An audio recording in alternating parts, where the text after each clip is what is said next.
दोस्तों, हम सभी की जिंदगियां इस लॉकडाउन ने मुश्किल बना दी थी और दुनिया लगभग रुक ही गई होती अगर जूम जैसी कंपनियां वक्त रहते ना बनाई गई होती। आज इस एक ऐप ने हमारी शिक्षा से लेकर बिजनेस तक को आसान बना दिया है। इसी की वजह से बिना बच्चों के स्वास्थ्य को खतरे में डाले स्कूल्स ने उनकी पढ़ाई लिखाई जारी रखी, लोगों ने अपने काम को जारी रखा और पूरी दुनिया इस संकट की स्थिति में भी जूम पार्टीज और जूम वेडिंग्स करके खुद को खुश रख पाई। पर क्या आपको मालूम है कि इस ऐप की शुरुआत ही एक लव स्टोरी से हुई थी? जी हाँ, तो क्या है वो पूरी कहानी जानेंगे हम आज की इस वीडियो में, तो वीडियो के अंत तक कहीं मत जाइएगा। कहानी की शुरुआत जूम के क्रिएटर एरिक युआन के कॉलेज के दिनों से होती है, जब उन्हें अपनी गर्लफ्रेंड शेरी से मिलने के लिए 10 घंटे की लंबी ट्रेन यात्रा करनी पड़ती थी। इस सफर में कई बार डिलेज होते थे, ट्रेन में भीड़ रहती थी, बैठने की जगह नहीं मिलती थी। साथ ही एरिक को शेरी के पास पहुंचने के लिए कई बार ट्रेन बदलनी भी पड़ती थी। इन्हीं सब कारणों की वजह से एरिक और शेरी साल में सिर्फ 2 ही बार मिल पाते थे। इसके बाद अपनी मास्टर्स की डिग्री के समय भी एरिक का यही हाल रहा। इसके बाद एरिक जापान चले गए और सॉफ्टवेयर इंडस्ट्री में काम करने लगे। यहाँ पर उन्होंने एक बार बिल गेट्स को एक सेमिनार में सुना और इंटरनेट के बारे में कही गई बिल गेट्स की बातों ने उन्हें इतना प्रभावित किया कि उन्होंने यूएस जाकर इंटरनेट पर ही काम करने का फैसला ले लिया। अमेरिका का रास्ता आसान नहीं था। एरिक का वीजा 9 बार रिजेक्ट किया गया था, पर उन्होंने कभी हार नहीं मानी और 10वीं बार में एरिक को अमेरिका ने आखिर बुला ही लिया। अब एरिक वेबएक्स में काम करने लगे थे। वेबएक्स उस वक्त एक स्टार्टअप कंपनी थी जो ऐसे सॉफ्टवेयर बना रही थी जिससे वर्चुअल मीटिंग्स होस्ट की जा सके, और कंपनी के फाउंडर मिन जू दुनिया भर से टैलेंट की तलाश में लगे थे। मिन जू ने एरिक को एक सॉफ्टवेयर डेवलपर के रूप में हायर कर लिया, लेकिन एरिक के लिए काम पर बाकी लोगों के साथ एडजस्ट करना काफी मुश्किल था, क्योंकि एरिक को सही से अंग्रेजी बोलनी नहीं आती थी। लेकिन उन्होंने इसे कभी अपनी कमजोरी नहीं बनने दिया।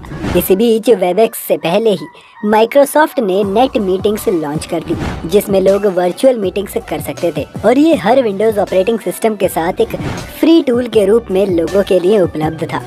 नेट मीटिंग्स के साथ काफी परेशानियां थी। कॉल्स बीच में कट जाते थे तो कभी ऑडियो या वीडियो में लैग हो जाता था। इसी से सीख लेकर अब एरिक उसी बिल गेट्स से भिड़ने चले थे जिन्होंने उन्हें कभी अमेरिका आने के लिए इंस्पायर किया था। एरिक ने दिन रात वेबएक्स पर मेहनत की और धीरे धीरे उन्हें एक सॉफ्टवेयर इंजीनियर से इंजीनियर मैनेजर और फिर सीनियर इंजीनियर मैनेजर और डायरेक्टर की पोस्ट मिली।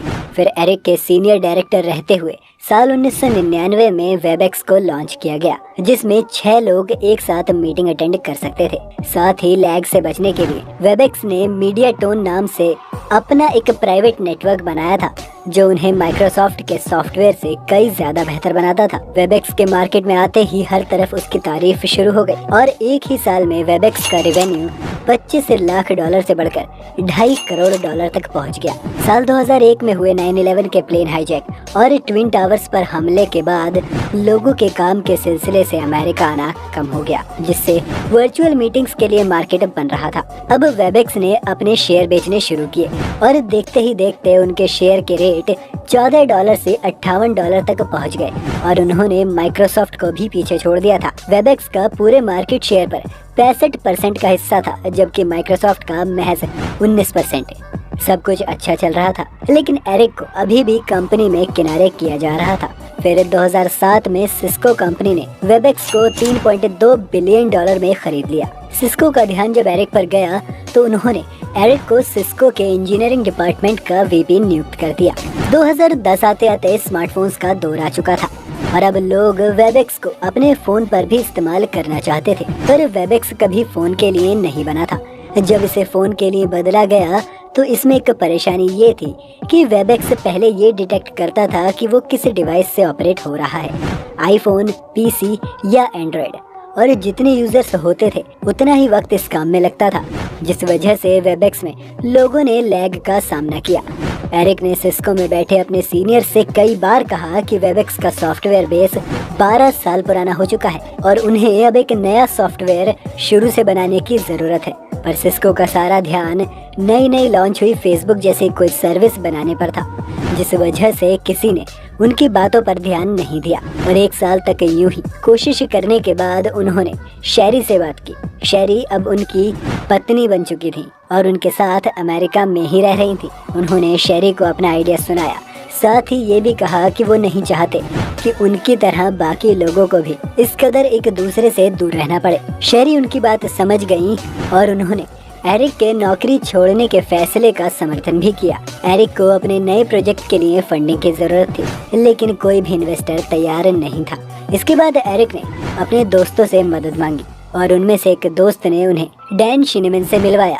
डैन एक एक्स सिस्को एम्प्लॉय थे जो अब इन्वेस्टर बन चुके थे। एरिक से मिलने जाते वक्त उन्होंने एरिक के बारे में पता करना शुरू किया और जब उन्हें एरिक के बारे में सिर्फ तारीफ ही सुनने को मिली तो उन्होंने एरिक से मिलते ही उन्हें एक चेक थमा दिया, बिना एरिक के पिच सुने या प्रेजेंटेशन देखे। डैन के इस भरोसे ने एरिक को ताकत दी।